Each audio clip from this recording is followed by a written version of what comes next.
ये है मिस्टीवर्स स्टोरी, जहां हर कहानी में छुपा है रहस्य, जहां किस्मत खेलती है अपना खेल और जहां एक साधारण इंसान बन सकता है असाधारण। तो तैयार हो जाइए, क्योंकि अब शुरू होती है गरीब से करोड़पति सुपर फाइटर की रहस्यमयी कहानी। अब तेरी जान कौन बचाएगा अभय? राघव ने जहरीली हंसी के साथ कहा। राघव की ये बात सुनकर जख्मी हालत में अभय जोर जोर से हंसने लगा। अभय को हंसता हुआ देखकर राघव कंफ्यूज हो गया। लग रहा है तू अपनी मौत को देखकर पागल हो गया है। इससे पहले राघव आगे कुछ भी बोलता, चारों तरफ एक बंदूक चलने की आवाज गूंज उठी। राघव ने जब अपनी नजर घुमाई तो वह हैरान हो गया। उसने देखा कि उसके गाड़ी के पीछे बूढ़े बाबा और जोरा अपने अपने हाथ में बंदूक लिए खड़े थे।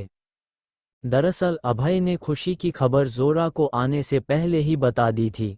जोरा और बूढ़े बाबा को देखकर अभय मुस्कुरा उठा और बोला, राघव अपने आदमियों को फोन करो और उन्हें समझाओ कि खुशी से दूर हो जाए, नहीं तो आज तुम यहाँ से सिंगल पीस में नहीं जाओगे। अभय की ये बात सुनकर राघव ने अपनी बंदूक नीचे कर दी। उसने जल्दी से अपने आदमियों को फोन किया, उस लड़की को जाने दो।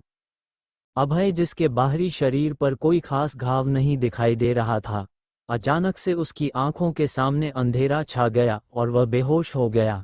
कुछ वक्त के बाद अभय को जब होश आया तो उसने देखा कि उसकी आंखों के सामने कप्तान साहब, मेहिका, धीरज राजपूत, खुशी, टाइगर, वेरोनिका और जोरा खड़े हुए थे। वहीं प्रेरणा, रिया और रेणुका भी मौजूद थे। अभय को जंगल वाले सेफ हाउस में लाया गया था। अभय ने जब अपनी आंखें खोली, वह घबराया हुआ लग रहा था। वह उठते ही बोला, खुशी कहाँ है? ये सुनते ही उसके सामने खुशी आकर खड़ी हो गई और मुस्कुराते हुए बोली, मैं ठीक हूँ अभय, थैंक यू। ये कहकर वह अभय के गले लग गई।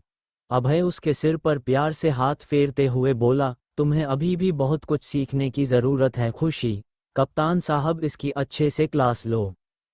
अभय खुशी को बचपन से जानता था, इसलिए उसे अपनी छोटी बहन की तरह प्यार करता था।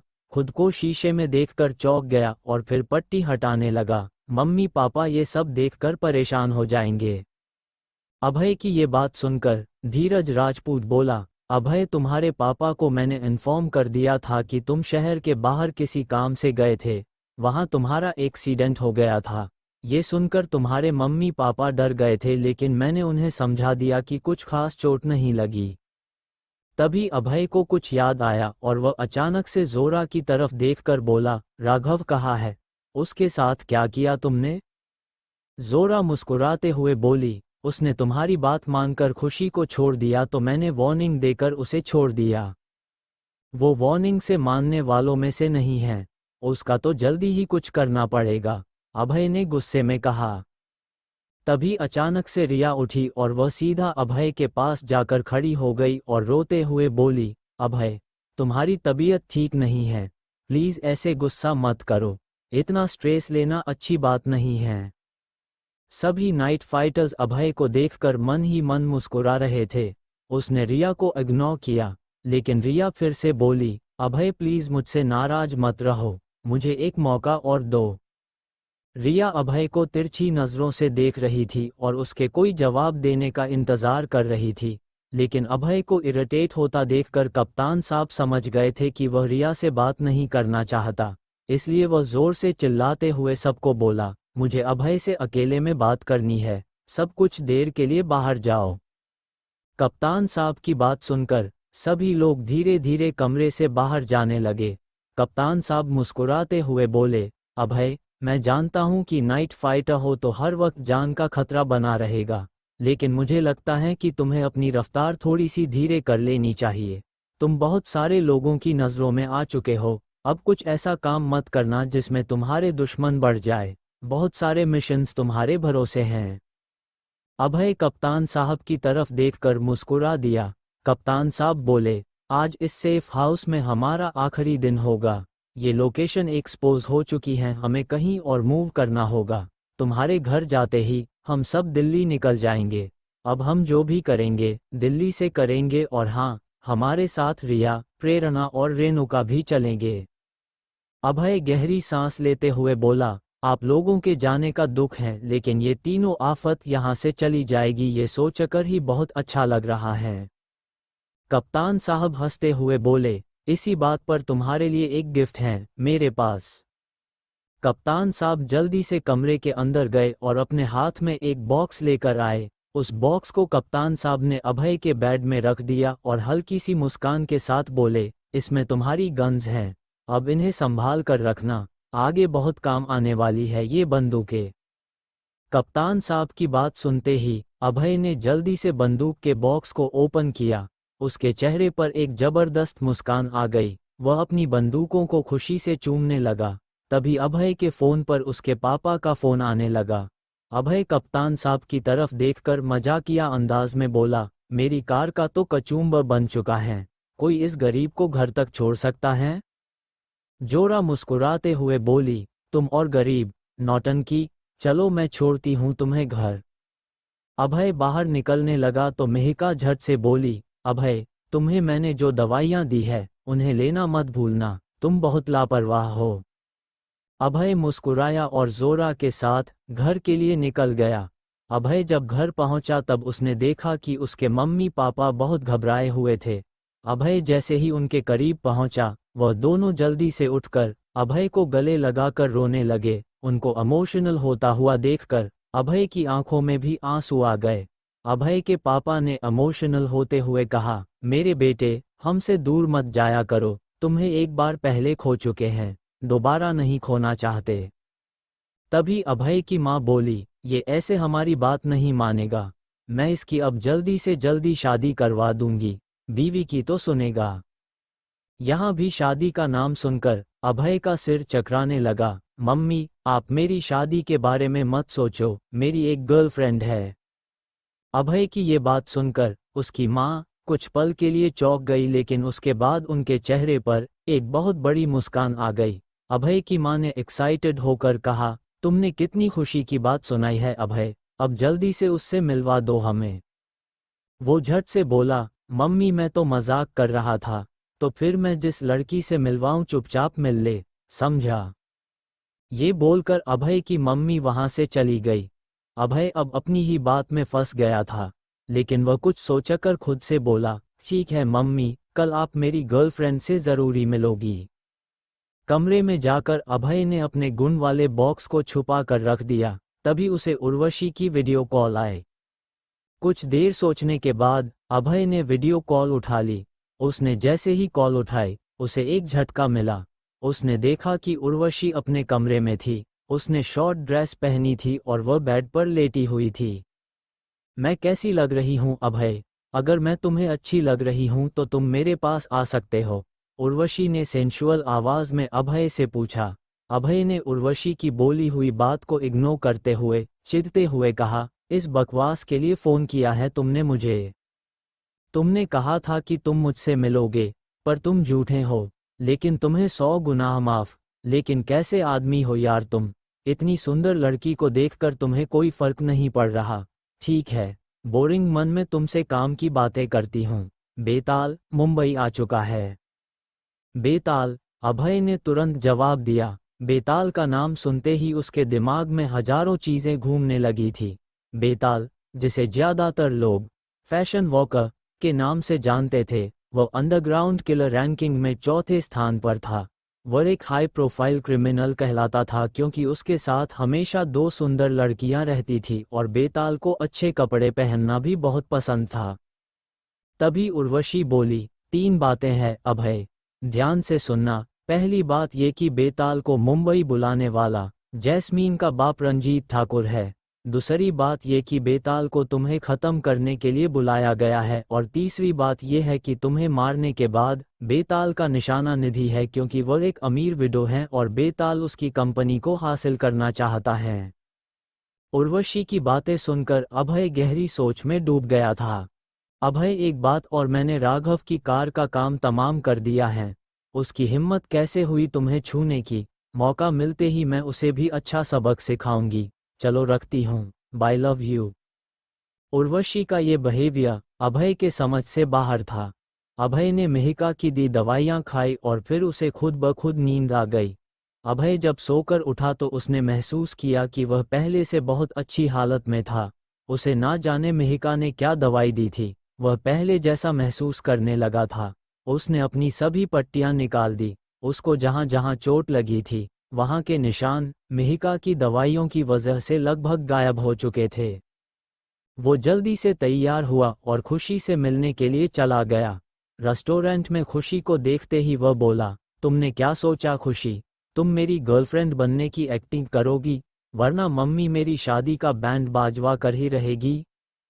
खुशी ने धीरे से कहा, अभय तुम गुस्सा मत होना, पर मैंने तुम्हारी फियांसे को यहाँ बुलाया है। जब असली वाली हैं तो नकली की क्या जरूरत? तभी सामने से सानिया आते हुए दिखी तो अभय के होश उड़ गए। उसने घूरकर खुशी को देखा और बोला, तुम दोनों साथ में अच्छे लगते हो, बात आगे बढ़ाओ। By and by the way वह तुम्हारी गर्लफ्रेंड बनने के लिए रेडी है। अभय हड़बड़ाकर बोला, तुमने उसे क्या बोला? खुशी हंसते हुए बोली, वो तुम उससे पूछ लेना। बाय। खुशी गई तो सानिया अभय के सामने आकर बैठ गई। अभय मुझे खुशी ने सब बता दिया है, तुम भी बता सकते थे ना? अभय को समझ नहीं आ रहा था कि आखिर खुशी ने उसे क्या बताया होगा। अभय सवालिया नजरों से खुशी को देखने लगा। तभी सानिया बोली, अभय मुझे पता है तुम्हारे घरवाले हमारे लिए नहीं मानेंगे, बहुत पुराने सोच वाले हैं, इसलिए तुमने उन्हें हमारी एंगेजमेंट के बारे में नहीं बताया है और मैं बुरा ना मान जाऊं इसलिए मुझे भी सच नहीं बताया। लेकिन डॉन टी वरी, हम दोनों मिलकर उन्हें मना लेंगे। मैं तुम्हारी गर्लफ्रेंड बनने के लिए तैयार हूँ, बड़ा मजा आएगा। अभय ये सुनकर जबरदस्ती मुस्कुरा दिया। उसे समझ नहीं आ रहा था कि वह इस बात से खुश हो कि उसे गर्लफ्रेंड की एक्टिंग के लिए कोई मिल गया या इस बात से दुखी हो कि वह लड़की सानिया है जिसे खुद एंगेजमेंट का सच नहीं पता था। अभय बुरी तरह फंस चुका था। वही रेस्टोरेंट के दूसरे कोने में बेताल बैठा हुआ था। वह सानिया और अभय को ही देख रहा था। तभी सानिया ने कहा, अभय मैं तुम्हारी गर्लफ्रेंड बनने के लिए तैयार हूँ, लेकिन मेरी एक शर्त है। कैसी शर्त सानिया? इससे पहले सानिया अभय के सवाल का कोई भी जवाब देती, उसे एक आवाज सुनाई दी, हेलो अभय। अभय ने जब पीछे मुड़कर देखा तो वह चौंक गया क्योंकि उसके सामने बेताल खड़ा था। अभय उससे बोला, बाहर चलकर बात करे। लेकिन बेताल वहां से टस से मज नहीं हुआ और सानिया को घूरता रहा। अभय सानिया से बोला, सानिया प्लीज तुम 2 मिनट के लिए जा सकती हो? सानिया अभय से दूर जाकर बैठ गई। बेताल अभय की तरफ देखकर मुस्कुराया और बोला, नाइट फाइटर 0, क्या हाल है? अभय मुस्कुराकर बोला, मेरे बढ़िया, पर तुम यहाँ क्या अपने हाल बिगड़वाने आए हो? बेताल ने सीधे अभय की आंखों में देखा और कहा, वो तो वक्त बताएगा कि किसका क्या हाल होगा, बस ये ध्यान रखना कि अब से हर पल मेरी नज़र तुम पर रहेगी। बेताल अपनी कुर्सी से उठ गया और सानिया को घूरते हुए बाहर निकल गया। बेताल के जाते ही सानिया उसके पास आकर बैठ गई और बहुत ही हैरानी से बोली, अभय ये कौन था? कैसे घूरकर देख रहा था मुझे? मन हुआ कि अक्ल ठिकाने लगा दूं। सानिया की बात सुनकर अभय मुस्कुराया और बोला, कोई नहीं, इग्नोर करो उसे, ऐसे ही कोई जानने वाला था। अच्छा ये छोड़ो, ये बताओ तुम क्या शर्त रखने वाली थी? यही कि तुम मेरा ख्याल रखोगे, मेरी सारी बातें मानोगे, मुझे किसी भी चीज़ के लिए मना नहीं करोगे, और हाँ, आगे कुछ याद आएगा तो बताऊंगी, सानिया ने हल्की सी मुस्कान के साथ कहा। सानिया जब अपनी ये बातें बोल रही थी उस वक्त अभय को सानिया एक छोटे बच्चे की तरह लग रही थी। उसके दिमाग में बस एक बात चल रही थी कि कहीं सानिया उसे वाकई में पसंद तो नहीं करने लगी है।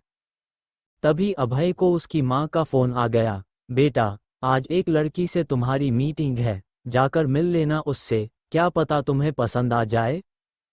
इससे पहले अभय अपनी माँ की बात का कोई भी जवाब देता, उसकी माँ ने फ़ोन काट दिया। फ़ोन कटने के बाद सानिया ने अभय की तरफ देखा और मुस्कुराते हुए बोली, तो आज लड़की देखने जा रहे हो, पर याद रखना तुम उसे पसंद नहीं कर सकते। अभय चौंक कर बोला, तुम्हें कैसे पता मैं लड़की देखने जा रहा हूँ? ये सुनकर सानिया मुस्कुराते हुए बोली, अभय तुम कितने भोले हो, तुम्हारी मॉम की आवाज़ मुझे साफ साफ सुनाई दे रही थी। सानिया की ये बात सुनकर अभय अपनी कुर्सी से उठा और मुस्कुराते हुए बोला, अब तुम्हें अगर पता चल ही गया है तो मुझे तुम इज्जत दो और मैं बताता हूँ कि कब से नाटक शुरू करना है। अपनी बात बोलकर अभय रेस्टोरेंट से निकलकर अपनी मम्मी की भेजी हुई जगह पर जाने के लिए निकल गया। कुछ ही देर में अभय मिडसमर रेस्टोरेंट के बाहर पहुंच चुका था। उसने बाहर पहुंचते ही अपनी मम्मी का मैसेज पढ़ा। रेस्टोरेंट के अंदर पहुंचकर अभय ने देखा कि एक लड़की सफेद रंग की ड्रेस पहने खिड़की के पास बैठी थी। उसके लंबे बाल खुले हुए थे, इसलिए दूर से उसका चेहरा देखना मुश्किल था। अभय लड़की के पास जाकर बोला, शालिनी। अभय की आवाज सुनकर शालिनी ने अपनी आंखें उठाई और नीचे से ऊपर तक अभय को नोटिस किया। उसके बाद वो धीमी आवाज में चिढ़ते हुए बोली, तुम 15 मिनट लेट हो मिस्टर अभय। शालिनी की ये बात सुनकर अभय को थोड़ा सा अजीब लगा, लेकिन उसने अपनी गलती समझी और माफी मांगते हुए कहा, मुझे माफ करना, मैं जरा ट्रैफिक में फंस गया था। अभय की ये बात सुनकर शालिनी मुस्कुराते हुए बोली, कोई नया बहाना बनाओ अभय, ये बहाना बहुत पुराना हो चुका है, खैर बैठो। शालिनी जिस तरीके से बात कर रही थी और उसे देखकर अभय को लग रहा था कि वो काफी रूड थी, और फिर शालिनी ने जो कहा उसे सुनकर अभय चौंक गया। आपके कपड़े बहुत गरीबों वाले लगते हैं मुझे, अगर आप मेरे साथ रहना चाहते हो तो आपको एटलीस्ट कपड़े तो अच्छे पहनने पड़ेंगे। शालिनी की ये बात सुनकर अभय चौंक गया। अभय को शालिनी के अंदर का एटीट्यूड साफ साफ दिख रहा था। इससे पहले अभय कोई भी जवाब देता, शालिनी ने दोबारा सवाल किया, मैंने सुना है कि तुम जेल जा चुके हो, अगर हाँ तो क्यों गए और तुम्हारी जिंदगी में आगे का क्या प्लान है? शालिनी के इतने सारे सवाल सुनकर अभय को मन ही मन बहुत हंसी आ रही थी। अभय को शालिनी से ये उम्मीद नहीं थी कि वो आने के तुरंत बाद एक साथ इतने सारे सवाल पूछेगी, जैसे घर से पेपर पर सवाल लिखकर लाई हो। शालिनी ने इतने सारे सवाल पूछ लिए थे कि अब अभय के पास जवाब देने के अलावा कोई और चारा बचा नहीं था। उसने भी शालिनी को सब कुछ सच सच बताने का फैसला किया, क्योंकि वो खुद शादी में इंटरेस्टेड नहीं था। अभय मुस्कुराया और बोला, मुझे ऐसे ही कपड़े पसंद हैं, और हाँ मैं जेल भी गया था क्योंकि मुझसे एक गलती हो गई थी।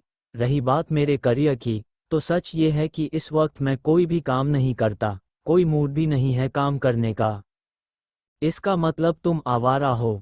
शालिनी ने चिढ़ते हुए कहा।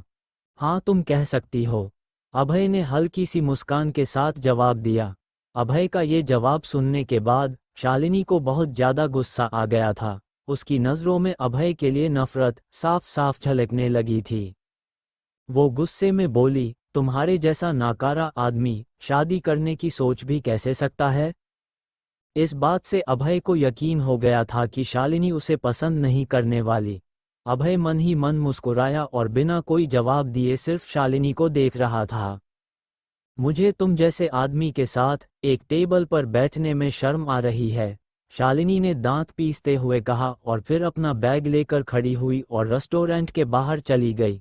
उसके बाहर जाते ही अभय जोर जोर से हंसने लगा। ठीक उसी वक्त अभय को पीछे से एक लड़की की आवाज़ सुनाई दी। ये लड़की बिल्कुल भी अच्छी नहीं थी। अभय ने जब पीछे मुड़कर देखा तो वो चौंक गया, क्योंकि पीछे सानिया बैठी हुई थी। तुम मेरा पीछा कर रही हो क्या सानिया? अभय ने सीरियस होकर पूछा।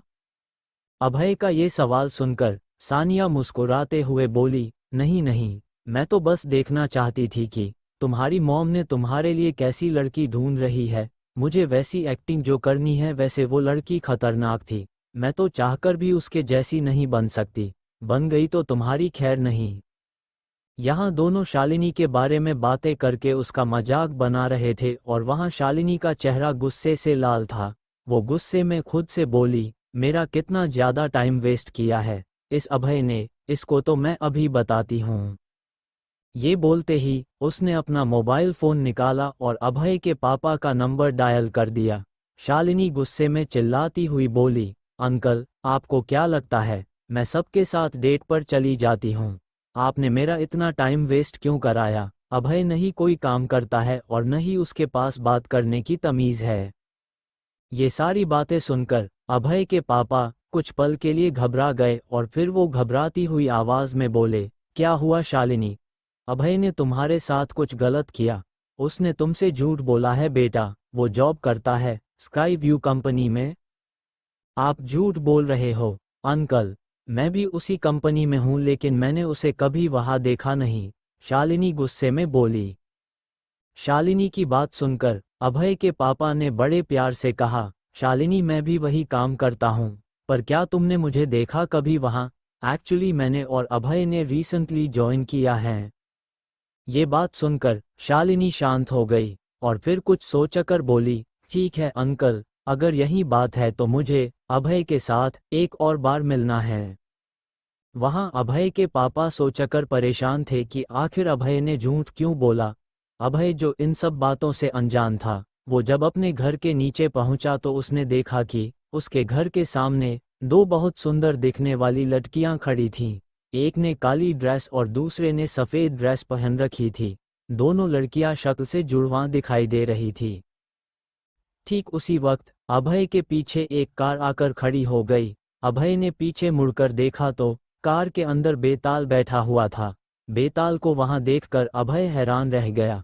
बेताल ने तेज आवाज में अभय को आवाज लगाई, गाड़ी के अंदर आकर बैठ जाओ अभय, हमें थोड़ी दूर जाना है। तभी अचानक से मौसम बदलने लगा, बादल गरजने लगे, बारिश होने लगी। अभय जैसे ही गाड़ी में बैठा, बेताल ने मुस्कुराते हुए कहा, तुम्हें मालूम है मुझे यहाँ किसने भेजा है? ये सवाल सुनकर अभय मुस्कुराया और फिर बोला, जिसने भी भेजा हो उसे और तुम्हें दोनों को ऊपर ही जाना है। ये सुनकर बेताल जोर जोर से हंसने लगा और फिर बोला, तुम बहुत घमंडी हो अभय, तुम्हारा घमंड तो एक दिन मैं निकालूंगा।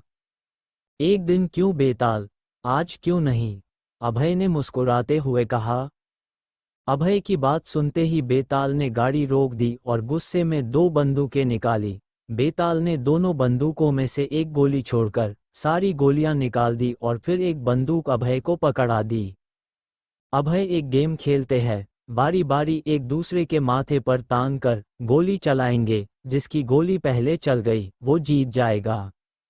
ये सुनकर अभय मुस्कुराते हुए बोला, ठीक है, मजा आएगा। अभय ने जैसे ही ये बात बोली, बेताल ने अभय के माथे पर बंदूक रख दी। कुछ देर के बाद अभय ने भी अपनी बंदूक बेताल के माथे पर रख दी। अभय ने उस वक्त मजाकिया अंदाज में कहा, देखते हैं किसका सर सबसे पहले फटेगा, पर अफसोस जो मर जाएगा उसे पता नहीं चलेगा। ये बोलते ही अभय और बेताल ने एक साथ अपनी बंदूक चलाई लेकिन दोनों बंदूकों में से गोली नहीं निकली। गाड़ी के अंदर एकदम शांति फैल गई थी। अभय फिर से मुस्कुराते हुए बोला, इस बार तो गेम एंड हो ही जाएगा। ये बोलते ही दोनों ने फिर से एक साथ बंदूक चलाई। इस बार भी दोनों की गोलियां नहीं चली। ये देखकर अभय और बेताल हंसने लगे। तभी अचानक से बेताल ने जहरीली हंसी हंसते हुए कहा, अब देखते हैं ये किस्मत किसका साथ देती है। दोनों ने तीसरी बार एक साथ बंदूक चलाई। इस बार भी गोलियां नहीं चली। ठीक उसी वक्त बेताल का फोन बज उठा। रंजीत ठाकुर साहब, आप बोलो तो अभय को अभी मार दूं? रंजीत ठाकुर का नाम सुनते ही अभय के चेहरे पर एक मुस्कान आ गई। यहीं दूसरी तरफ रंजीत ठाकुर को जब बेताल ने बताया कि अभय उसके सामने है तो वो गुस्से में आ गया। वो गुस्से में बोला, तेरी इच्छा है, जब मारना हो तब मार, बस मुझे उसकी लाश देखनी है। जैसे ही रंजीत ठाकुर का फोन कटा, वैसे ही बेताल ने अपनी जेब से दो गोलियां निकाली और मुस्कुराते हुए कहा, जनाब, गोलियां चलाने से पहले देख तो लेते कितनी गोलियां हैं अंदर। अभय ने जब ध्यान से गोलियों पर नजर डाली तो उसके बंदूक में एक भी गोली नहीं थी। उसके साथ ये पहली बार हुआ था कि उसने सच में ओवर कॉन्फिडेंस दिखाकर एक छोटी सी चीज देखना भूल गया था और वो थी बंदूक की गोलियां। वो खुद से मजाक में बोला, ये तो बहुत गलत हुआ अभय तुम्हारे साथ, ऐसा नहीं होना चाहिए था, गोलियां एक से ज्यादा भी हो सकती थी। अभय को समझ आ गया था कि बेताल कच्चा खिलाड़ी नहीं है। तभी बेताल ने अपनी बंदूक रिलोड की और अभय के माथे पर तानकर जहरीली हंसी हंसने लगा। फिर बोला, दुनिया को बाय बाय बोल दो अभय। बेताल ने बंदूक चलाई। इस बार भी बंदूक से गोली नहीं निकली। बंदूक चलाने के बाद बेताल जोर जोर से हंसने लगा और फिर बोला, तेरी मौत इतनी आसान नहीं होगी अभय, तुझे तो मैं तड़पा तड़पा कर मारूंगा, एक बेताल की तरह, तेरे पीछे। ठीक उसी वक्त बेताल ने अपनी गाड़ी स्टार्ट की और सीधा अभय के घर के बाहर जाकर रोक दी और बोला, अगली बार तुम्हारे माँ बाप से आकर मिलता हूँ। अभय कार से बाहर निकला और गुस्से में बोला, मम्मी पापा से दूर रहना, वरना चीर के रख दूंगा। बेताल अभय की तरफ देखकर मुस्कुराया और तेज स्पीड में वहां से निकल गया। अभय जब अपने घर की तरफ जाने लगा, अचानक से अभय की माँ घर से बाहर भागते हुए आई और बोली, ये देखो, अंदर कौन आया है। ये सुनकर अभय घबरा गया और भागते हुए अंदर गया। वो जैसे ही दरवाजे के सामने खड़ा हुआ, उसके सामने दोनों जुड़वां लड़कियां खड़ी थी। अभय उनको देखकर चौंकते हुए बोला, तुम दोनों यहाँ क्या क्या कर रही हो। अभय, हम तुम्हारा ही इंतजार कर रहे थे, दोनों जुड़वा लड़कियों ने एक साथ कहा। अभय ने गुस्से में अपना सिर घुमाया और दोनों जुड़वा बहनों के पास जाकर बोला, तुम दोनों मेरे घर आकर क्या तमाशा कर रही हो, चली जाओ यहाँ से। ठीक उसी वक्त काले रंग की ड्रेस पहने हुई लड़की आगे बढ़ी और बोली, क्या तुम हमारे साथ डेट पर चलोगे।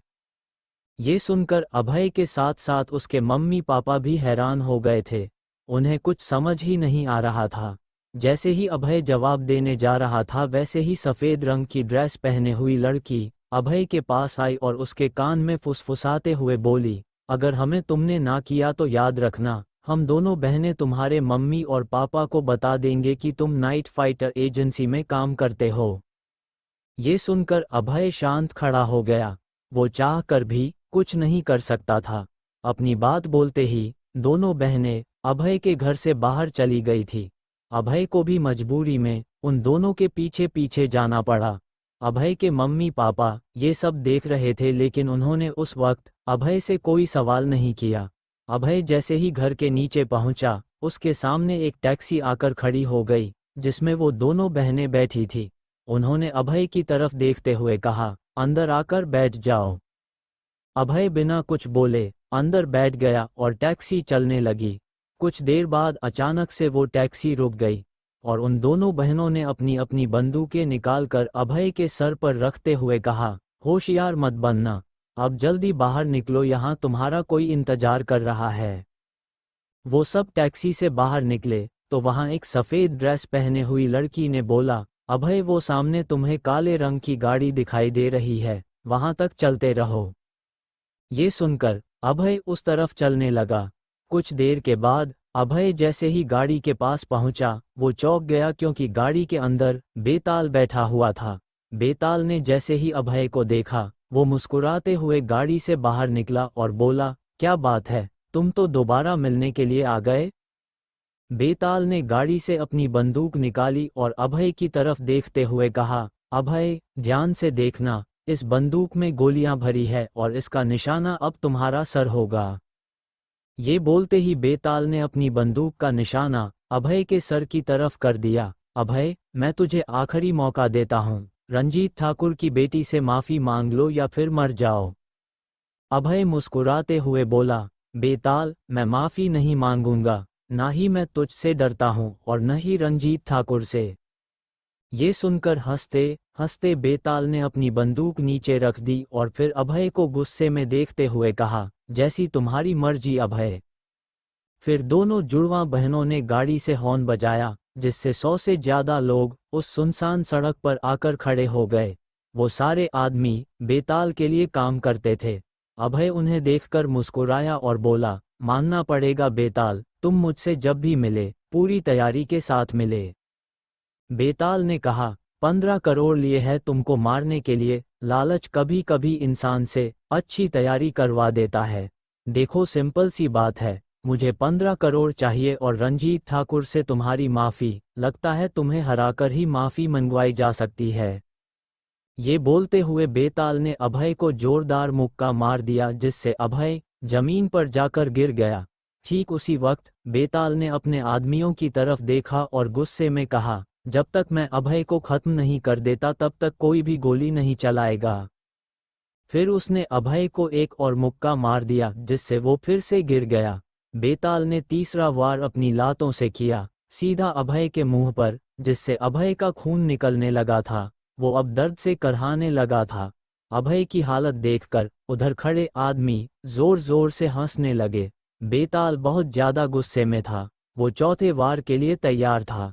वो जैसे ही आगे बढ़ा, इस बार अभय एक ही झटके में जमीन से उठकर गुस्से में बोला, मुझे 3 मूके खाने थे, खा लिए, अब मूके और लात खाने की बारी तुम्हारी है।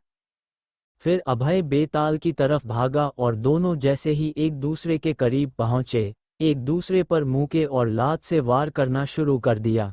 वो एक दूसरे को बुरी तरीके से जख्मी कर रहे थे। काफी वक्त बीत गया था लेकिन उनमें से कोई भी हार मानने को तैयार ही नहीं था। तभी अचानक से लड़ते लड़ते बेताल की नज़र जमीन पर रखी बंदूक पर गई। उसने धोखे से बंदूक को उठा ली और अभय की तरफ निशाना करते हुए बोला, अब खेल खत्म, अब तेरी माफी नहीं बल्कि तेरी लाश जाएगी रंजीत ठाकुर के घर। ठीक उसी वक्त अचानक से एक गोली चलने की आवाज गूंजी। बेताल जिसके हाथ में बंदूक थी, वो भी गोली की आवाज सुनकर चौंक गया। वहीं दूसरी तरफ अभय को पहले ऐसा लगा कि बेताल ने बंदूक चला दी है, लेकिन जब उसने ध्यान से देखा तो उसे पता चला कि गोली कहीं और से चली थी। सबने जब गोली की आवाज की तरफ देखा तो सब डर गए, क्योंकि बेताल के 100 से ज्यादा आदमियों के पीछे बंदूक चलाने वाली कोई और नहीं बल्कि उर्वशी थी। अपने हाथ में बंदूक लिए उर्वशी अभय और बेताल के सामने खड़ी हो गई और बोली, तुम्हें अगर बेताल को अभी मारना है तो खत्म कर दो इसे। मेरे आदमी बेताल के सारे आदमियों को एक झटके में ढेर कर देंगे। ये सुनकर अभय मुस्कुराया, बेताल पिछली बार तुमने मुझे छोड़ दिया था और इस बार मैं तुझे छोड़ देता हूँ, अब तुम्हारा और मेरा हिसाब बराबर। ये बोलते ही अभय वहां से जैसे ही दूर जाने लगा, उसको पीछे से जुड़वा बहनों ने आवाज लगाई, अभय रुक जाओ। दोनों बहनों की आवाज सुनकर अभय अपनी जगह पर रुक गया। वो भागते हुए उसके पास आई, अभय, रंजीत ठाकुर को हमारा नाम राघव ने रेकमेंड किया था। राघव ही वो आदमी है जिसने रंजीत ठाकुर को भड़काया था। रंजीत ठाकुर की नाम पर वो अपना काम करवाना चाहता था। ये सुनकर अभय मुस्कुराते हुए बोला, फिर तो राघव से मिलना मेरे लिए बहुत जरूरी है। उद्धरण चिन्ह। उर्वशी बेताल की तरफ देखकर बोली, अभय मेरा है, तुमने अभय पर हाथ उठाने की हिम्मत भी कैसे की? उद्धरण चिन्ह। ये सुनकर बेताल को अंदर से बहुत गुस्सा आया, लेकिन उसने खुद को कंट्रोल किया और शांत खड़ा रहा। अभय जल्दी से बेताल की गाड़ी में बैठा और राघव से मिलने के लिए उसके घर की तरफ निकल पड़ा। उसके जाते ही अचानक से बेताल ने उर्वशी को धक्का मारा और इससे पहले कोई भी गोली चला पाता, बेताल वहां से गायब हो चुका था। कहां तक भागोगे बेताल, एक न एक दिन तो तुम्हें अभय ढूंढ ही लेगा। ये बोलकर उर्वशी वहां से निकल गई। उसने एक सेकंड के लिए भी जुड़वा बहनों की तरफ देखा भी नहीं। उर्वशी के पीछे पीछे उसके आदमी भी चले गए। यहीं दूसरी तरफ अभय तेज रफ्तार में गाड़ी को राघव के घर की तरफ ले जा रहा था। कुछ देर चलाने के बाद अभय ने गाड़ी राघव के घर के सामने रोक दी। राघव अपने घर से भागते हुए बाहर आया और बिना कुछ देखे बोला, बेताल क्या किया फिर तुमने अभय के साथ? लेकिन जब बेताल की जगह अभय गाड़ी से बाहर निकला तो राघव को बहुत बड़ा झटका लग गया। वो कांपती हुई आवाज में बोला, अभय तुम यहाँ कैसे, और ये तो बेताल की गाड़ी है। उद्धरण चिन्ह। अभय सीधा राघव के पास गया और गुस्से में उसे एक थप्पड़ मार दिया। राघव एक साधारण आदमी था, उसमें ज्यादा ताकत नहीं थी, इसलिए वो एक झटके में जमीन पर गिर गया। उसके गार्ड्स भागकर आए ही थे कि अभय ने उनकी तरफ देखा और बंदूक निकलाते हुए चिल्लाकर बोला, कोई भी मेरे और राघव के बीच में आया तो मैं उसे जिंदा मार दूंगा। बंदूक को देखकर सिक्योरिटी गार्ड्स अपनी जगह पर रुक गए। राघव का एक दांत टूट चुका था और उसके मुंह से खून भी बह रहा था। अभय ने गुस्से में राघव से कहा, मेरे ऊपर हमला करवाने से पहले खुद की जान के बारे में सोच लेता तो ज्यादा अच्छा होता। उद्धरण चिन्ह। इस वक्त राघव सदमे में था, उसे अभय की बात समझ में ही नहीं आ रही थी। उसे यकीन नहीं हो रहा था कि उसने सबके सामने थप्पड़ खाया था, वो भी अपने घर के अंदर। इस वक्त अभय राघव को पीट पीट कर मार डालना चाहता था। अभय ने किसी तरीके से खुद के गुस्से को कंट्रोल किया और बोला, राघव चलो हमें कमरे में बैठकर अकेले बात करनी चाहिए। उद्धरण चिन्ह। ठीक है, राघव ने जल्दी से जवाब दिया। राघव अपने घर में अकेले रहता था। उसके बॉडीगार्ड्स और सर्वेंट्स सब घर के बाहर रहते थे। अभय जैसे ही घर के अंदर गया, वो सीधा सोफे में जाकर बैठ गया और अपनी बंदूक को टेबल पर रख दिया। राघव भी उसके सामने बैठ गया। राघव की आंखों में अभय डर को साफ साफ महसूस कर पा रहा था। अभय ने बड़ी धीमी आवाज में कहा, तुम्हें कितने पैसे चाहिए? मुझे बोलो, किसी को मारना सही तरीका नहीं है। तुम्हें मुझसे इतनी प्रॉब्लम क्यों है? उद्धरण चिन्ह। ये सुनकर राघव ने दांत पीसते हुए कहा, 9 साल पहले तुम्हारे पापा की कंपनी बहुत पॉपुलर थी मुंबई में। तुम्हारी कंपनी के ग्रोथ 100 गुना रफ्तार से बढ़ती जा रही थी। उसी वक्त मैं और मेरे पापा अपनी कंपनी को तैयार कर रहे थे। हमने बहुत मेहनत की, लेकिन तुम्हारी पापा की कंपनी की वजह से हम हमेशा पीछे रह जाते थे। उद्धरण चिन्ह। अपनी बात आगे बोलते हुए राघव की आंखों में आंसू आ गए। वो गुस्से में चिल्लाते हुए बोला, मेरे पापा ने अपनी कंपनी को बचाने के लिए कुछ पैसे तुम्हारे पापा से उधार मांगे, लेकिन तुम्हारे पापा ने पैसे देने से मना कर दिया था। ये सदमा मेरे पापा बर्दाश्त नहीं कर पाए और वो चल बसे। उद्धरण चिन्ह। ये सुनकर अभय को थोड़ा सा अजीब लगा। वो जैसे ही कुछ बोलने जा रहा था, राघव ने उसे बीच में रोकते हुए जोर से चिल्लाकर बोला, हम एक ही परिवार के थे, लेकिन तुम्हारे पापा ने पैसे देने से मना करके हमें अलग कर दिया। जिस दिन मेरे पापा खत्म हुए, उस दिन मैंने कसम खाई थी कि मैं तुम्हारी कंपनी को बर्बाद कर दूंगा, और मैंने वो करके दिखाया। अभय चुपचाप राघव की नफरत भरी बातें सुन रहा था। तभी अचानक से राघव गुस्से में बोला, तुम्हें पता था कि तुम्हारे जेल जाने के पीछे मेरा भी हाथ था? अभय चौंक गया और गुस्से में बोला, तुम्हारे कारण मैं जेल कैसे गया? तुम तो उस हादसे में इन्वॉल्व भी नहीं थे। उद्धरण चिन्ह। मैं उस हादसे का हिस्सा बहुत पहले से था। मैंने और तुम्हारे पापा के भाई सोमेश कपूर ने मिलकर सब कुछ प्लान किया था। राघव ने कहा। सोमेश कपूर का नाम सुनकर अभय को बहुत बड़ा झटका लगा। उसे यकीन ही नहीं हो रहा था कि फैमिली बिजनेस राइवल की वजह से अभय को 9 साल पहले जेल हुई थी। अभय गुस्से में सोफे से उठा और अपनी बंदूक राघव के माथे पर रखते हुए बोला, क्या हुआ था उस रात को? मुझे कैसे फंसाया गया था? मुझे बताओ, क्या किया था तुम लोगों ने? उद्धरण चिन्ह। अभय का गुस्सा देखकर राघव का डर थोड़ा सा कम हुआ। उसने सीरियस होते हुए कहा, अगर तुम्हें पूरी सच्चाई जाननी है तो तुम्हें मेरे साथ सोमेश कपूर से मिलने के लिए चलना होगा। ये बात सुनकर अभय ने गुस्से में राघव का हाथ पकड़ा और सीधा उसे घर के बाहर ले गया। बाहर जाते ही अभय ने राघव को गाड़ी में बैठाया और कहा, मुझे इसी वक्त सोमेश कपूर के घर ले चलो, मुझे आज सारी सच्चाई जाननी है। उद्धरण चिन्ह। ये बोलकर अभय ड्राइविंग सीट पर बैठ गया और सोमेश कपूर के घर की तरफ निकल गया। इन सब के बीच में राघव के आदमियों को अभय के बारे में इंफॉर्मेशन मिल चुकी थी। कुछ देर के बाद अभय ने नोटिस किया कि राघव के आदमियों ने अपनी गाड़ी उसकी गाड़ी के पीछे लगा दी थी। राघव के आदमियों को देखकर अभय गुस्से में बोला, आज मैं सबको खत्म करूंगा। उद्धरण चिन्ह। ये बोलते ही अभय ने अपनी गाड़ी की रफ्तार और तेज कर ली। कुछ देर के बाद अचानक से अभय ने अपनी गाड़ी बीच सड़क पर रोक दी। उसने देखा कि सड़क के बीचों बीच बेताल के साथ साथ उसके बहुत सारे आदमी और दोनों बहनें खड़ी थी। राघव ने जब बेताल को देखा तो मुस्कुराते हुए अभय से बोला, अब तुम सोमेश कपूर से कैसे मिलोगे? अभय, आगे बेताल के आदमी खड़े हैं और पीछे मेरे आदमी। उद्धरण चिन्ह। इससे पहले अभय कोई भी जवाब देता, बेताल ने चिल्लाते हुए कहा, गाड़ी से बाहर निकलो अभय, तुम्हारी मौत तुम्हारा इंतजार कर रही है। उद्धरण चिन्ह। अभय अपनी गाड़ी से जैसे ही उतरा, बेताल ने एक फोन मिला दिया। जैसे ही फोन उठा, बेताल को सामने से रंजीत ठाकुर की आवाज आई।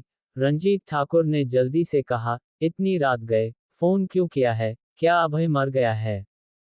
ये सुनकर बेताल मुस्कुराते हुए बोला, मैं तुम्हें एक लोकेशन भेज रहा हूँ। अपने आदमियों के साथ 15 करोड़ रुपए लेकर जल्दी से वहां पहुंचो, आज की रात बहुत बड़ी होने वाली है। तुम चारों तरफ से फंस गए हो अभय, राघव ने जहरीली मुस्कान के साथ कहा। उसी वक्त बिना किसी डर के अभय गाड़ी से बाहर निकला और बेताल के पास जाकर बोला, तुम मुझे सोमेश कपूर से मिलने दो, मैं तुम्हें 15 करोड़ की जगह 50 करोड़ दूंगा। उद्धरण चिन्ह। ये सुनकर बेताल के कान खड़े हो गए। कुछ देर सोचने के बाद बेताल ने अपने आदमियों की तरफ देखा और फिर उन्हें वहां से जाने का इशारा किया। अभय, अगर मुझे मेरे 50 करोड़ नहीं मिले तो याद रखना, मुझे तुम्हारे माँ बाप को मारने में कोई परेशानी नहीं होगी। अपनी बात बोलते ही बेताल कार में बैठा और वहां से निकल गया। अभय अगर चाहता तो वो इस वक्त बेताल को जवाब दे सकता था, लेकिन उसने ऐसा नहीं किया। उसके दिमाग में इस वक्त सिर्फ सोमेश कपूर से मिलकर सारी सच्चाई जानने की जल्दी थी। बेताल को जाता हुआ देखकर राघव डर गया। कुछ ही सेकंड्स के अंदर अभय गाड़ी के अंदर आकर बैठ गया और फिर राघव से गुस्से में बोला, अपने आदमियों को कॉल करो और उन्हें हमारा पीछा करने से मना करो। राघव ने जल्दी से अपने आदमी को फोन मिलाया और चिल्लाते हुए कहा, तुम सब यहां से चले जाओ। उद्धरण चिन्ह। अपनी बात बोलते ही राघव ने फोन काट दिया। देखते देखते कुछ ही मिनटों के अंदर पूरी सड़क दोबारा खाली हो गई। अब सड़क पर सिर्फ अभय की गाड़ी थी। अभय ने जब देखा कि चारों तरफ से लोग निकल चुके थे तो उसने अपनी गाड़ी का इंजन स्टार्ट किया और सोमेश कपूर से मिलने के लिए चला गया। सोमेश कपूर इस वक्त अपने घर में सो रहा था। उसे कोई अंदाजा नहीं था कि राघव ने अभय को सारी बात बता दी। अचानक से उसके घर की घंटी बजी। पहले तो उसे घंटी सुनाई नहीं दी, लेकिन बार बार घंटी बजने के कारण सोमेश कपूर की आंखें खुल गई। वो गुस्से में चिल्लाते हुए बोला, इतनी रात को कौन आया है मुझे तंग करने के लिए। उद्धरण चिन्ह। ये बोलकर सोमेश कपूर गुस्से में कमरे से बाहर निकला और मेन डोर की तरफ जाने लगा। सोमेश कपूर ने जैसे ही दरवाजा खोला, वो डर गया क्योंकि उसकी आंखों के सामने अभय खड़ा था जिसने राघव के माथे पर बंदूक रखी हुई थी। सोमेश कपूर के दरवाजा खोलते ही अभय ने गुस्से में अपने हाथों की मुट्ठी बनाई और उसे एक जोरदार मुक्का मार दिया, जिसके कारण वो जमीन पर बेहोश होकर गिर गया। तकरीबन 1 घंटे के बाद जब सोमेश कपूर की आंखें खुली तो वो चौंक गया। उसने देखा कि उसके सामने अभय सोफे पर बैठा हुआ था और दूसरी तरफ राघव के मुंह पर पट्टी बंधी हुई थी।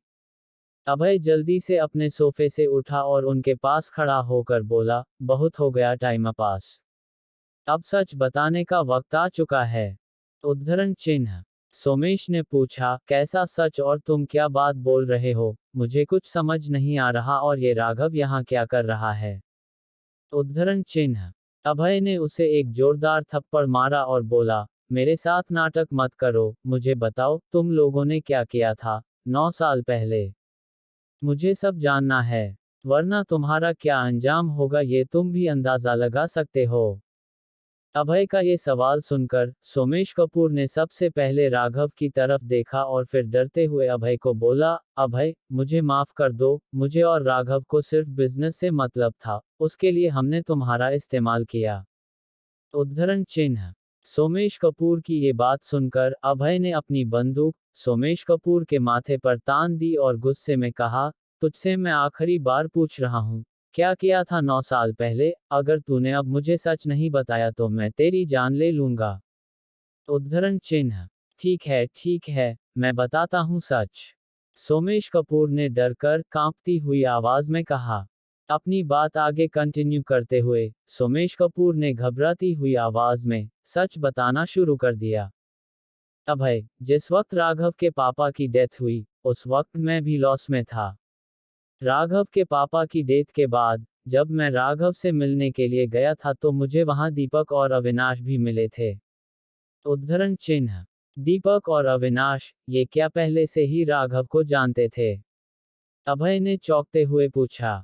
नहीं, दीपक और अविनाश के पापा राघव के पापा को जानते थे। उधर मुझे दीपक ने ये बताया था कि तुम और कामिनी रिलेशनशिप में थे। ये बात जानकर मैंने दिमाग में तुम्हें फंसाने का प्लान बनाया। सोमेश कपूर ने धीमी आवाज में कहा। सोमेश कपूर की बात सुनकर अभय को गुस्सा आ रहा था, लेकिन उसके बाद भी उसने खुद को कंट्रोल किया और कहा, क्या प्लान था तुम्हारा? उद्धरण चिन्ह। ये सुनकर सोमेश कपूर ने लंबी सांसें ली और कहा, मुझे पता चला कि तुम्हारे कॉलेज में पार्टी होगी।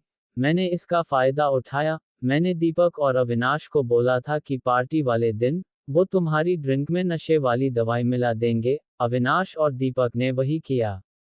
उद्धरण चिन्ह। ये बोलते ही सोमेश कपूर रुक गया।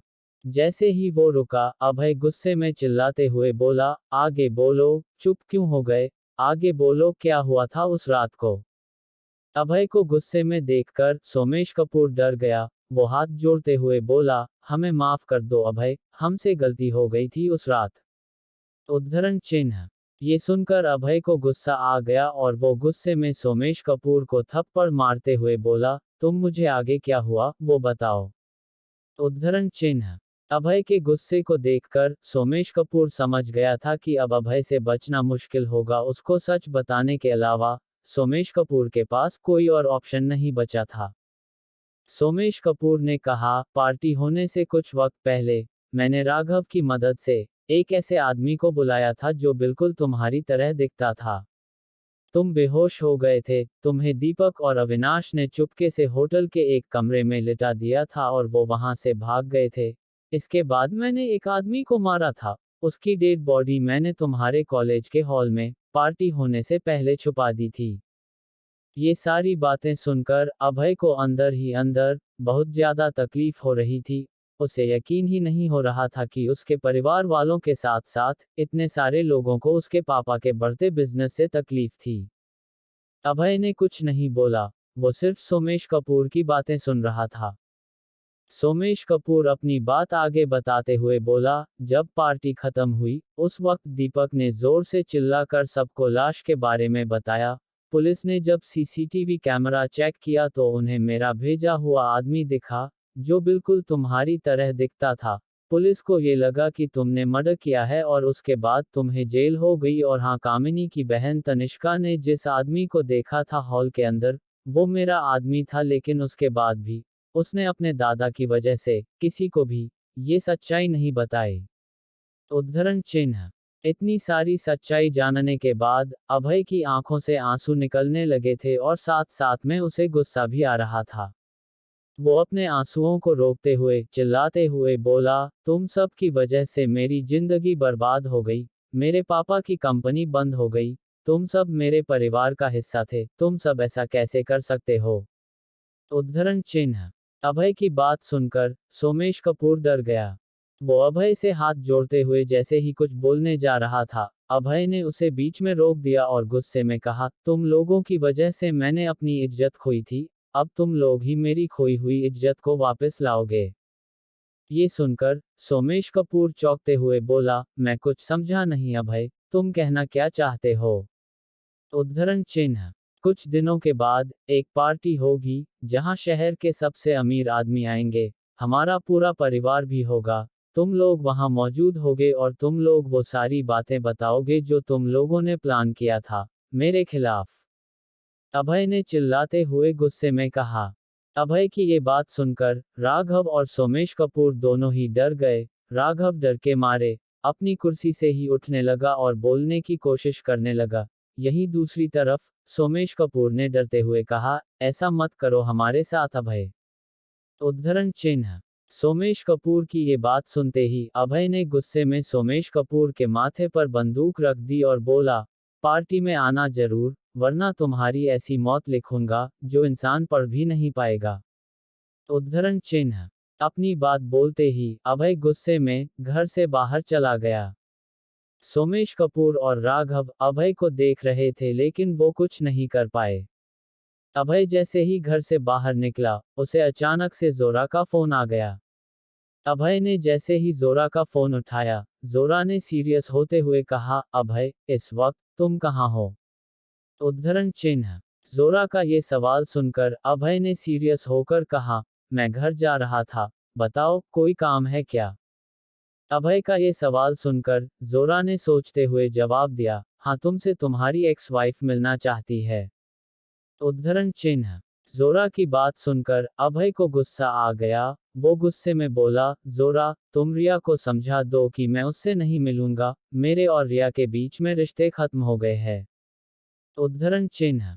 अभय की ये बात सुनकर जोरा ने कहा, मैं समझा चुका हूं अभय, लेकिन उसके बाद भी वो मेरी बात नहीं मान रही है। उल्टा वो मुझे ये धमकी दे रही थी कि अगर तुम उनसे नहीं मिले तो वो नाइट फाइटर एजेंसी के बारे में पुलिस को सब कुछ बता देंगी।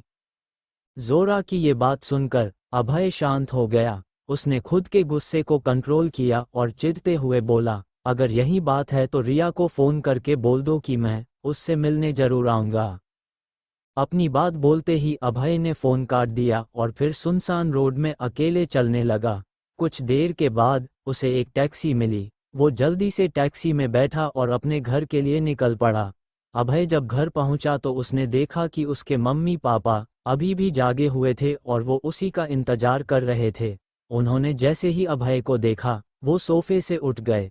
अचानक से अभय के पापा ने तेज आवाज में कहा, ये दो जुड़वां लड़कियां कौन थी अभय? क्या रिश्ता था तुम्हारा इनके साथ? अपने पापा का गुस्सा देखकर अभय शांत खड़ा रहा। उसने कोई जवाब न देना ज्यादा बेहतर समझा। ठीक उसी वक्त अभय की माँ अभय के सामने खड़ी हो गई और इमोशनल होते हुए बोली, बेटा, तुम क्या चाहते हो? मुझे बताओ, मैं तुम्हारी सारी बात सुनूंगी। ये जुड़वां लड़कियां कौन थी अभय? क्या तुम्हें इन दोनों लड़कियों में कोई पसंद है? जवाब दो अभय। अपनी मम्मी और पापा को इतना टेंशन में देखकर अभय को बिल्कुल भी अच्छा नहीं लग रहा था। अभय ने सीरियस होकर कहा, मम्मी, वो दोनों लड़कियां मेरी दोस्त थी, उनके साथ मेरा कोई रिश्ता नहीं है। अभय ने जैसे ही अपनी बात खत्म की, अभय के पापा गुस्से में बोले, आज तुम शालिनी से मिले, तुमने उससे झूठ क्यों बोला? तुमने शालिनी को बताया कि तुम्हारे पास न घर है, न कार, न नौकरी। ये सुनकर अभय की मां घबराते हुए बोली, अभय, तुम इतने सालों के बाद घर आए, अब हमारी भी कुछ इच्छाएं हैं, हम भी अपने पोते के साथ खेलना चाहते हैं। हमारी ख्वाहिश है कि तुम जल्दी से जल्दी शादी कर लो। बेटा, शालिनी में क्या कमी है? अपनी मां की बात सुनकर अभय ने धीमी आवाज में कहा, मम्मी, वो लड़की वास्तव में मेरे लिए सही नहीं है। उसने मेरे बैठते ही हजारों सवाल पूछने शुरू कर दिए थे और उसका नेचर भी मुझे अच्छा नहीं लगा। अभय की ये बात सुनकर उसकी मां ने कहा, ठीक है बेटा, अगर तुम्हें शालिनी नहीं पसंद तो जो भी पसंद हो उसके बारे में बता दो। मम्मी, मेरी एक्चुअली एक गर्लफ्रेंड है, वो दिल्ली से है, उसे मैं बहुत पहले से जानता हूँ। अभय ने झूठ बोला। अभय को बिल्कुल भी अच्छा नहीं लग रहा था झूठ बोलने में, लेकिन उसे मजबूरी में झूठ बोलना ही पड़ा। इस समय अभय के मम्मी पापा सिर्फ अभय को देख रहे थे। अभय अपनी बात बोलते ही जैसे ही कमरे के अंदर जाने लगा, वैसे ही उसके पापा ने उसे रोकते हुए पीछे से कहा, अभय, अगर तुम्हारी बात सच है तो तुम्हें 2 दिनों के अंदर हमें अपनी गर्लफ्रेंड से मिलवाना होगा, नहीं तो तुम शालिनी के साथ दोबारा डेट पर जाओगे। क्या तुम्हें ये मंजूर है?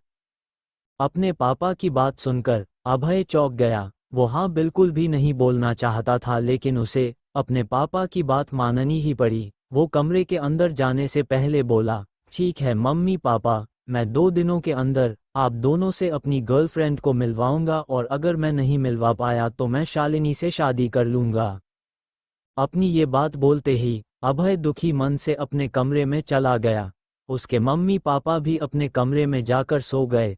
अभय इतना थका हुआ था कि वो बेड पर लेटते ही सो गया। सुबह के वक्त अभय ने उठते ही सबसे पहले सानिया को कॉल किया। सानिया ने जैसे ही फोन उठाया, अभय ने एक्साइटेड होकर कहा, सानिया, तुम कहाँ हो? मुझे तुमसे मिलना है, हमारी कल वाली बात अधूरी रह गई थी। ये सुनकर सानिया जोर से हंस पड़ी और बोली, ठीक है, मुझे तुम उसी रेस्टोरेंट में मिलो जहां तुम कल मुझे मिले थे। अपनी बात बोलते ही सानिया ने फोन काट दिया। इस वक्त अभय खुश था कि सानिया ने उससे मिलने के लिए हाँ बोल दिया था। वो मुस्कुराते हुए खुद से बोला, हे भगवान, प्लीज कुछ ऐसा करना कि सानिया मेरी बात मान जाए।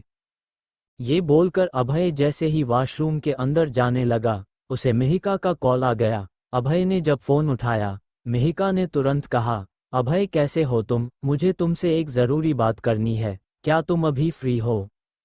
मिहिका का ये सवाल सुनकर अभय के कान खड़े हो गए। अभय हल्की सी मुस्कान के साथ बोला, मैं ठीक हूँ मिहिका, तुम कैसी हो और तुम्हें क्या बात करनी है मुझसे? अभय, तुम्हें 2 दिनों के अंदर अपने माँ बाप का घर छोड़ना पड़ेगा, मिहिका ने धीमी आवाज में कहा। मिहिका की ये बात सुनकर अभय न को एक झटका सा लगा। उसने झट से कहा, पर क्यों, मैं घर क्यों छोड़ूं? ये सुनकर मिहिक ने कहा, इसका जवाब तुम्हें कप्तान साहब मिलकर देंगे। ये बोलते ही मिहिका ने फोन काट दिया। फोन कटने के बाद अभय के दिमाग में सिर्फ मिहिका की बात ही गूंज रही थी। उसके दिमाग में हजारों सवाल पैदा हो चुके थे। अचानक से अभय के पापा ने उसे जोर से आवाज लगाई, अभय, तुमसे मिलने के लिए कोई आया है। अपने पापा की ये बात सुनकर अभय हैरान हो गया। वो खुद से बोला, इतनी सुबह कौन आएगा मुझसे मिलने के लिए? ये बोलकर जैसे ही वो बाहर गया, उसे एक बहुत बड़ा झटका लगा, क्योंकि उसकी आंखों के सामने बेताल खड़ा हुआ था। बेताल ने मुस्कराते हुए कहा, कैसे हो अभय?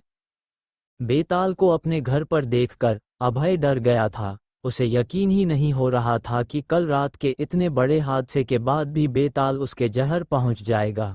अभय जल्दी से बेताल के पास गया और उसके कान के पास जाकर धीमी आवाज में बोला, तुम यहाँ क्या कर रहे हो बेताल?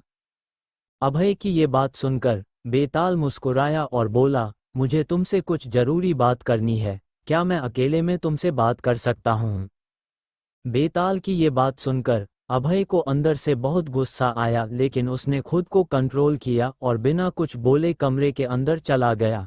बेताल भी अभय के पीछे पीछे कमरे के अंदर चला गया। जैसे ही बेताल कमरे के अंदर आया, अभय ने वैसे ही बेताल का कॉलर पकड़ लिया और गुस्से में कहा, तू यहाँ क्यों आया है, बता मुझे। अभय का गुस्सा देखकर बेताल के चेहरे पर हल्की सी मुस्कान आ गई। उसने जहरीली मुस्कान हंसते हुए कहा, मुझे 50 करोड़ नहीं 100 करोड़ चाहिए। बेताल की ये बात सुनकर अभय ने झट से जवाब दिया, तुम्हें अगर मैं 50 करोड़ की जगह मौत दे दूं तो तुम्हें कैसा लगेगा?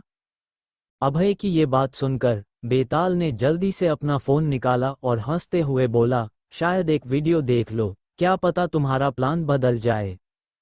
बेताल ने जल्दी से अपने फोन से एक वीडियो चलाई। अभय ने जैसे ही वीडियो को देखा, वो गुस्से में आ गया और फिर बेताल से बोला, तुम्हारी हिम्मत कैसे हुई ये काम करने की? अभय, 1 करोड़ दोगे या अपने दोस्त के कातिल बनोगे? बेताल ने जहरीली मुस्कान के साथ अभय से कहा। अभय इस वक्त बेताल के मोबाइल पर वीडियो देख रहा था। वो वीडियो देख अभय का चेहरा गुस्से से लाल हो गया। उस वीडियो में बेताल के आदमी सानिया को किडनैप करके कहीं लेकर जा रहे थे। अभय ने गुस्से में कहा, बेताल, सानिया को छोड़ दो, तुम्हें तुम्हारे पैसे मिल जाएंगे। अभय की ये बात सुनकर बेताल को बहुत ही अच्छा लगा। उसे ऐसा महसूस हुआ कि उसने किसी जंग को जीत लिया हो। उसने जल्दी से अपने एक आदमी को फोन किया। उसके आदमी ने जैसे ही फोन उठाया, बेताल बोला, सानिया को उसके घर तक छोड़कर आओ और हाँ, उसे बताना कि तुम्हें बचाने वाला अभय है। अपनी बात बोलकर बेताल ने फोन काट दिया और फिर अभय की तरफ देखकर जहरीली मुस्कान के साथ बोला, देखा अभय, कितना आसान है किसी की जान बचाना, पैसा फेंको, तमाशा देखो। अपनी बात बोलकर बेताल मुस्कुराते हुए कमरे से बाहर जाने लगा। वो जैसे ही दरवाजे के पास पहुंचा, उसे पीछे से अभय ने आवाज लगाई। आवाज सुनते ही वो रुक गया।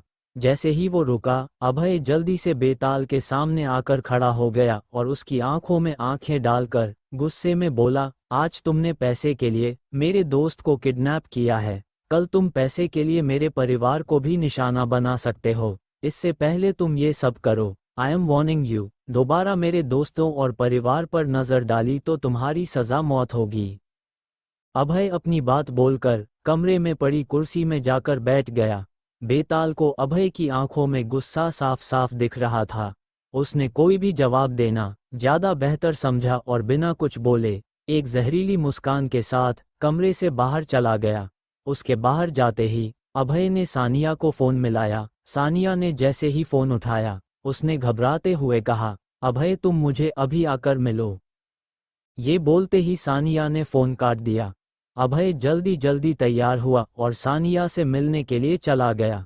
पूरे रास्ते वो सिर्फ सानिया के बारे में सोच रहा था। उसे ये लग रहा था कि इस हादसे के बाद शायद सानिया उसकी गर्लफ्रेंड बनने का नाटक करने से मना कर देगी, वो शायद एंगेजमेंट भी तोड़ सकती है।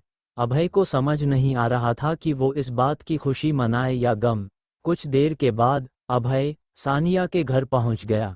अभय जैसे ही सानिया के घर के अंदर गया वैसे ही सानिया भागते हुए अभय के पास आई और उसे गले लगाकर रोने लगी।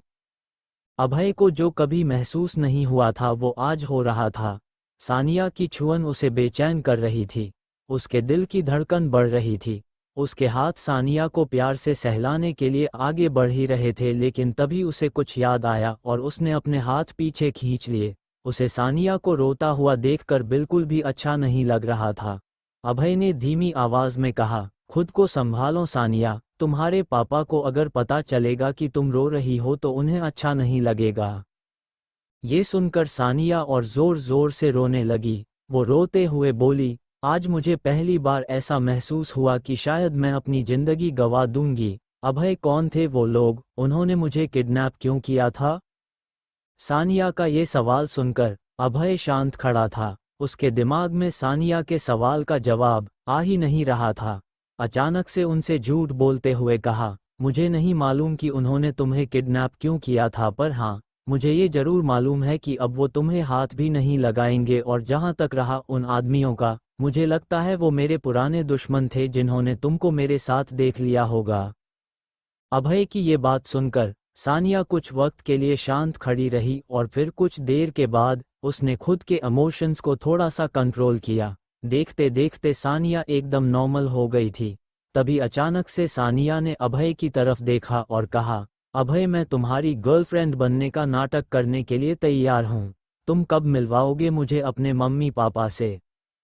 अचानक से सानिया के मुंह से ये बात सुनकर अभय को बहुत हैरानी हुई। कुछ देर के बाद उसके चेहरे पर एक बहुत बड़ी स्माइल थी। उसको देखकर ऐसा लग रहा था जैसे कि उसके दिमाग की आधी से ज़्यादा टेंशन दूर हो गई हो। वो बहुत खुश हो गया था। अभय सीधा सानिया के पास जाकर बैठा और उसके दोनों हाथों को अपने हाथ में लेकर मुस्कुराते हुए बोला, thank you so much Sania. Abhay की बात सुनकर सानिया मुस्कुराई और बोली, थैंक यू मुझे बोलना चाहिए मुझे। आज अगर तुम न होते तो शायद मेरी जान नहीं बचती। मुंबई शहर में तुम ही तो हो जिस पर मैं अच्छे से भरोसा कर सकती हूँ। अभय की बात सुनकर एहसास हुआ कि इस वक्त सानिया जो भी बात बोल रही थी वो दिल से बोल रही थी। अभय को सानिया की बातों में किसी भी तरीके से झूठ नहीं महसूस हो रहा था। अभय के चेहरे पर हल्की सी मुस्कान थी। ठीक उसी वक्त अचानक से अभय का फोन बजा। अभय को फोन कप्तान साहब ने किया था। अभय ने जल्दी से फोन उठाया और कहा, मुझे कहाँ मिलना होगा आपसे? अभय का ये सवाल सुनकर कप्तान साहब हंस पड़े। वो हंसते हुए बोले, लगता है किसी को मिलने की बहुत जल्दी है। कप्तान साहब की ये बात सुनकर अभय मुस्कुराते हुए बोला, बहुत बातें जाननी है, मिलना तो जरूरी है। अभय ने जैसे ही ये बात बोली, कप्तान साहब ने सीरियस होकर कहा, पुरानी फैक्ट्री आ जाओ, मैं तुम्हारा इंतजार कर रहा हूँ। ये बोलते ही कप्तान साहब ने फोन काट दिया। अभय ने सानिया की तरफ देखा और कहा, मुझे किसी काम से जाना पड़ेगा, तुम अपना ध्यान रखो और हाँ, मेरे मम्मी पापा से मिलने के लिए तैयार हो जाओ। अपनी बात बोलते ही अभय सोफे से उठ खड़ा हुआ और घर के बाहर जाने लगा। अभय जैसे ही घर के दरवाजे पर पहुंचा, अचानक से पीछे से उसे सानिया ने आवाज लगाई, अभय रुको। सानिया की ये बात सुनकर अभय रुक गया। सानिया भागते हुए अभय के पास आई और उसने शर्माते हुए अभय के गालों को किस कर लिया और फिर शर्माते हुए बोली, Abhay thank you so much again. इस वक्त अभय अपनी जगह पर हैरानी के साथ खड़ा था। उसे समझ ही नहीं आ रहा था कि वो कैसे रिएक्ट करे। वो बिना कुछ बोले घर से बाहर चला गया। तकरीबन आधे घंटे के बाद जब वो पुरानी फैक्ट्री के बाहर पहुंचा तो उसने देखा कि फैक्ट्री के अंदर एक कार खड़ी हुई थी जिसके अंदर कप्तान साहब बैठे हुए थे। वो दोनों जैसे ही एक दूसरे के करीब पहुंचे तो कप्तान साहब से अभय को गले लगाया और फिर मुस्कुराते हुए बोले, फाइनली 9 साल पहले तुम्हारे साथ जो भी हुआ था तुम्हें पता लग गया है। उद्धरण चिन्ह। हाँ, मैं मुंबई आया था अपनी बेगुनाही साबित करने और अब मेरे पूरे परिवार के साथ शहर के बड़े बड़े लोगों को कुछ ही दिनों के अंदर पता लग जाएगा कि 9 साल पहले क्या हुआ था। अभय ने गर्व के साथ कप्तान साहब को बोला। इससे पहले कप्तान साहब अपनी कोई भी बात बोलते, अभय अपनी बात कंटिन्यू करते हुए थोड़ा सीरियस होकर बोला, कप्तान साहब, मुझे मेहिका ने बताया कि मुझे अपने माँ बाप को छोड़ना होगा, पर क्यों? उद्धरण चिन्ह। ये सुनकर कप्तान साहब के चेहरे पर हल्की सी मुस्कान आ गई और फिर वो बोले, अभय, हम नाइट फाइटर है, हमारे लिए एक मिशन खत्म होता और दूसरा मिशन शुरू। मुझे लगता है कि आने वाले वक्त में तुम्हारे लिए खतरा बढ़ जाएगा, इसलिए मैं चाहता हूं कि तुम अपने मम्मी पापा से दूर रहना शुरू कर दो, नहीं तो। उद्धरण चिन्ह। नहीं तो क्या, कप्तान साहब, आप मुझे पूरी बात बताइए, अभय ने जल्दी से पूछा। अभय की बात सुनकर कप्तान साहब ने सीरियस होकर कहा, अभय मेरी बात समझो, अपने मम्मी पापा को इन सब से अगर दूर रखना है तो तुम्हें उनसे दूर रहना होगा। आने वाले वक्त में तुम्हें कहीं भी किसी भी वक्त जाना पड़ सकता है। तुम्हारे दुश्मनों की नज़र तुम पर रहेगी। तुम हर मिशन को अपने घर में रहकर नहीं पूरा कर सकते। उद्धरण चिन्ह। कप्तान साहब की बात सच थी। अभय बहुत अच्छे से समझ चुका था कि कप्तान साहब उसे अकेले रहने के लिए क्यों बोल रहे थे। अभय ने इस वक्त ज्यादा कुछ न बोलना बेहतर समझा। उसने जाने से पहले कप्तान साहब को सैल्यूट किया और कहा, आप फिक्र मत कीजिए, मैं अपना घर बदल लूंगा। ये बोलने के वक्त अभय की आवाज में दुख साफ साफ सुनाई दे रहा था। वो अपने माँ बाप को छोड़कर नहीं जाना चाहता था कहीं, लेकिन वो अपने मम्मी पापा की जान को भी खतरे में नहीं डालना चाहता था। कप्तान साहब ने भी अभय को सैल्यूट किया और फिर उसे गले लगाकर बोले, अपना ध्यान रखना अभय, और अपने मम्मी पापा को सब कुछ अच्छे से समझा देना। ये बोलते ही कप्तान साहब अपनी गाड़ी की तरफ निकल गए और उसमें बैठकर वहां से चले गए। उनके जाते ही अभय भी टैक्सी लेकर अपने घर की तरफ निकल गया। पूरे रास्ते अभय सिर्फ यही सोच रहा था कि वो अपने मम्मी पापा को कैसे समझाएगा और उनसे क्या झूठ बोलेगा। कुछ देर के बाद अभय अपने घर पहुंच गया था। उसने जैसे ही घर का दरवाजा खोला, उसने देखा कि घर के अंदर गौतम बैठा हुआ था। गौतम को घर में देखकर अभय थोड़ा हैरान हो गया। वो जल्दी से गौतम के पास गया और पूछा, तुम यहाँ क्या कर रहे हो? अभय की ये बात सुनकर गौतम हल्की सी मुस्कान के साथ बोला, मुझे यहाँ पर धीरज राजपूत सर ने भेजा है। गौतम की बात सुनकर अभय ने जल्दी से धीरज राजपूत को फोन मिला दिया। धीरज राजपूत ने जैसे ही फोन उठाया, अभय ने कहा, आपने गौतम को घर भेजा है, कोई बात है क्या? ये सुनकर धीरज राजपूत ने बहुत ही धीमी आवाज में जवाब दिया, मुझे कप्तान साहब ने बताया कि तुम अपने मम्मी पापा को छोड़कर कहीं और रहोगे। तुम्हारे जाने के बाद तुम्हारे मम्मी पापा का ध्यान रखने के लिए गौतम अब तुम्हारे पर घर रहेगा। उद्धरण चिन्ह। धीरज राजपूत की ये बात सुनकर अभय हैरान हो गया। इससे पहले वो कुछ भी बोलता, धीरज राजपूत ने अपनी बात आगे बोलते हुए कहा, गौतम को मैंने नाइट फाइटर्स कौन होते हैं और वो क्या करते हैं, सब कुछ बता दिया है। अब इसकी ट्रेनिंग होगी। अभय याद रखना, गौतम को जितनी अच्छी तरीके से तुम ट्रेन करोगे उतने अच्छे से आगे चलकर गौतम तुम्हारे मम्मी पापा को सेफ रख सकेगा। अपनी ये बात बोलते ही धीरज राजपूत ने फोन काट दिया। फोन रखते ही अभय गौतम के पास बैठ गया और धीमी आवाज में बोला, तुम्हें सब पता चल गया है हमारे बारे में? हाँ, मुझे धीरज राजपूत सर ने सब कुछ बता दिया है, तुम टेंशन मत लो। मैं अपनी मर्जी से ये काम करने की तैयार हूँ। किसी ने मेरे साथ कोई जबरदस्ती नहीं की। तुमने मुझे एक नई जिंदगी दी, मुझे जॉब दिलाकर, मुझे पैसे देकर, क्या मैं तुम्हारे लिए ये नहीं कर सकता?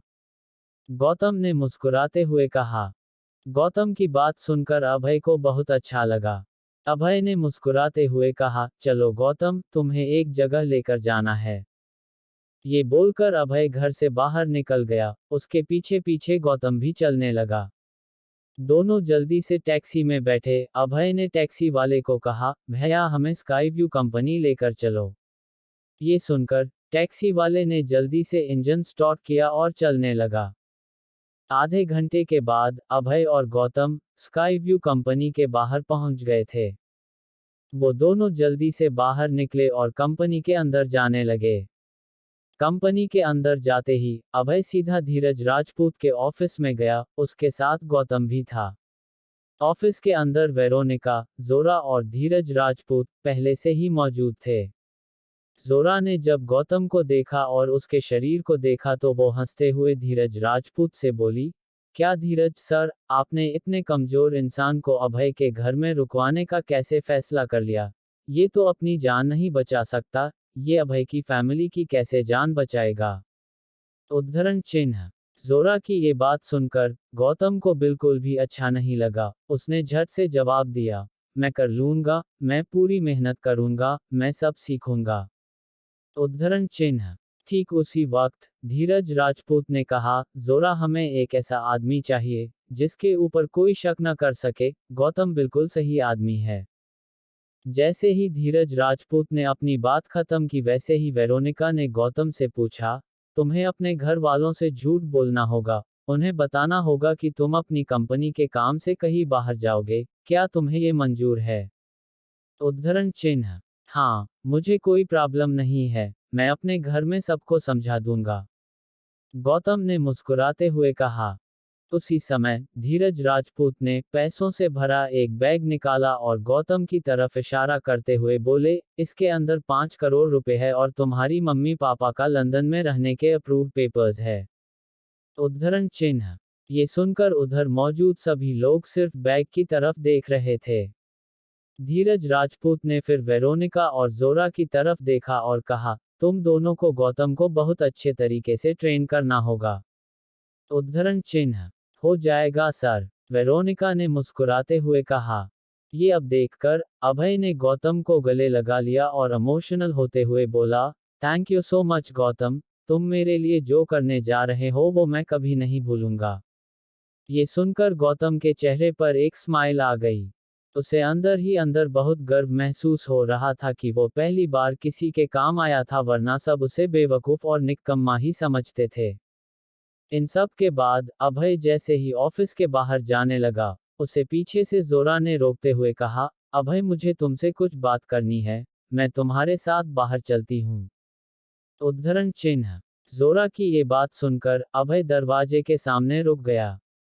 जोरा जल्दी से अपनी कुर्सी से उठी और अभय के पास जाकर खड़ी हो गई और बोली, बाहर बात करते हैं, कुछ पर्सनल है। ये बोलते ही जोरा ऑफिस से बाहर निकल गई। अभय भी उसके साथ साथ चल रहा था।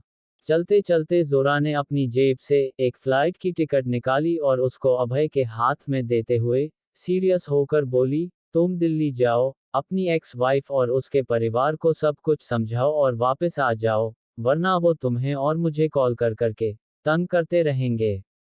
उद्धरण चिन्ह। जोरा की बात सुनकर अभय ने कुछ नहीं कहा। वो शांति से अपनी जगह पर खड़ा रहा। जोरा ने दोबारा कहा, चलो मैं तुम्हें एयरपोर्ट छोड़ देती हूँ। उद्धरण चिन्ह। ये बोलकर जोरा अपनी गाड़ी की तरफ निकल पड़ी।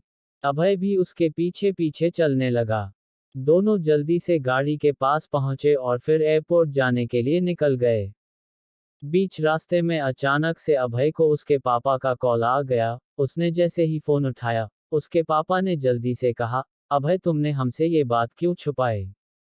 ये सुनकर अभय चौंक गया। वो चौंकते हुए बोला, कौन सी बात पापा? अभय की बात सुनकर उसके पापा ने जवाब दिया, तुम हमें छोड़कर जा रहे हो।